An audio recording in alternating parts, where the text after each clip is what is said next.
Halo, assalamualaikum teman-teman. Jumpa lagi dengan saya Ilham Haris. Selamat datang di channel Purnomo The Series. Gimana kabar kalian? Semoga selalu sehat dan baik-baik saja ya.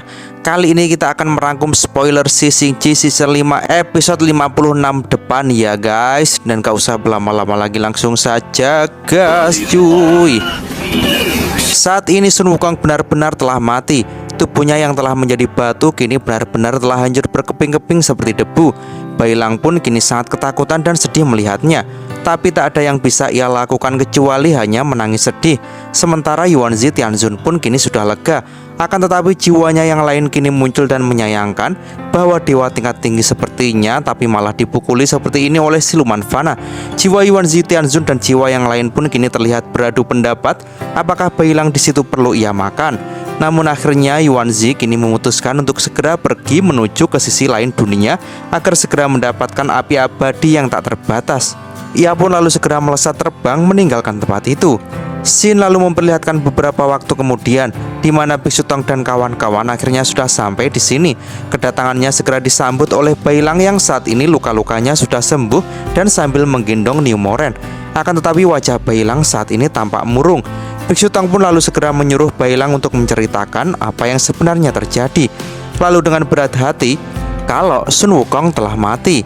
Dan ia menceritakan kalau ternyata di saat dia dan Yihu sedang sekarat, Yihu pun memaksa Bailang agar Bailang memakannya daripada dia mati sia-sia. Hal itu karena ia sangat ingin balas dendam kepada Yuanzi Tianzun. Bailang pun sangat sedih, namun ia tak punya pilihan lain lagi. Hingga akhirnya ia pun terpaksa memakan Yihu. Bailang pun sangat sedih menceritakannya.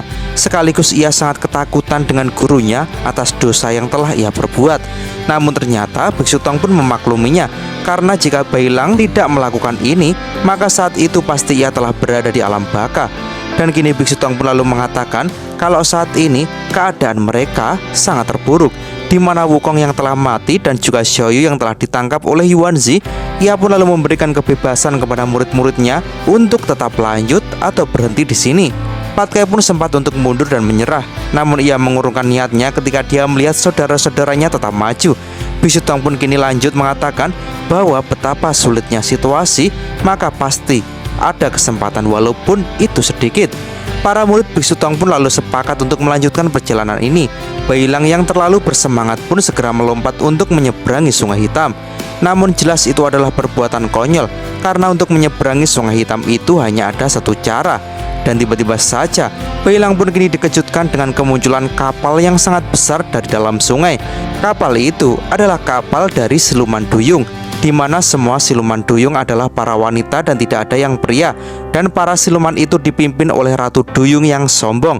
Mereka pun kini muncul. Sang Ratu Duyung pun mengutarakan kalau semua siluman di dalam Sungai Hitam saat ini mengalami gelisah, dan ia menilai itu pasti gara-gara Biksu Tong. Biksu Tong pun lalu mengatakan kalau semua ini ada hubungannya dengan api abadi. Dan saat ini api abadi sudah ditangkap oleh Yuanzi Tianzun. Dan jalan satu-satunya untuk menyelamatkan seluruh makhluk hidup di dunia ini hanyalah dengan merebut kembali api abadi dan meletakkan ke tempatnya semula. Sang ratu pun kini tak ada pilihan lain selain mengantarkan Biksu Tong ke sisi lain dunia lagi.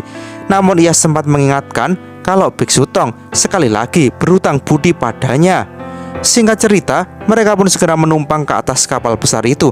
Lalu saat kapal itu mulai bergerak, tiba-tiba saja prajurit batu kecil pun datang dan berteriak-teriak. Ia pun lalu segera bergegas melompat ke atas, dan untung saja Biksu Tong pun berhasil menangkapnya dan membawa prajurit batu kecil kembali ke rombongan. Lalu kapal itu pun mulai menyelam ke bawah dengan kecepatan tinggi, membuat para murid Biksu Tong jadi berteriak panik. Scene lalu beralih saat ini Sun Wukong sudah berada di alam baka. Namun kali ini tampaknya kondisi alam baka sudah berbeda, karena jelas saat ini alam baka telah tercemar oleh kegelapan. Banyak roh-roh yang saat ini menjadi zombie dan menyerang Wukong. Sun Wukong pun di situ juga bertemu dengan penguasa alam baka yaitu Zhu Guanyin. Di situ Zhu Guanyin pun mengeluhkan tentang kondisi alam baka yang sekarang sangat kacau. Sun Wukong pun lalu meminta Zhu Guanyin untuk menghidupkannya kembali ke dunia untuk mengalahkan Yuanzi Tianzun dan menyelamatkan api abadi. Zhu Guanyin pun menyadari kalau itu memang jalan satu-satunya. Mereka pun kini bersama-sama menahan serangan dari para zombie yang tersesat di alam baka itu. Zhu Guanyin pun lalu mengatakan kepada Sun Wukong kalau untuk menghidupkan kembali Sun Wukong, maka mereka harus menemukan batu spiritual yang tersembunyi di alam elang. Zhu Guanyin pun lalu mengantar Sun Wukong ke tempat itu. Terlihat, Zhu Guanyin pun membuka lubang portal di lantai alam baka. Ia pun lalu menyuruh Sun Wukong untuk masuk ke dalam untuk memperoleh batu itu. Di sana, Sun Wukong disambut oleh seseorang penjaga tengah baya, mempunyai 2 tanduk dan membawa tongkat ajaib. Orang itu sangat kuat, orang itu tak akan membiarkan Sun Wukong mendapatkan batu itu. Sehingga kali ini, Sun Wukong harus siap berduel dengan sosok itu. Dan cerita pun bersambung. Oke, sampai dulu ya guys spoilernya. Terima kasih sudah nyimak video ini sampai habis. Sampai jumpa di episode depan ya. Assalamualaikum warahmatullahi wabarakatuh.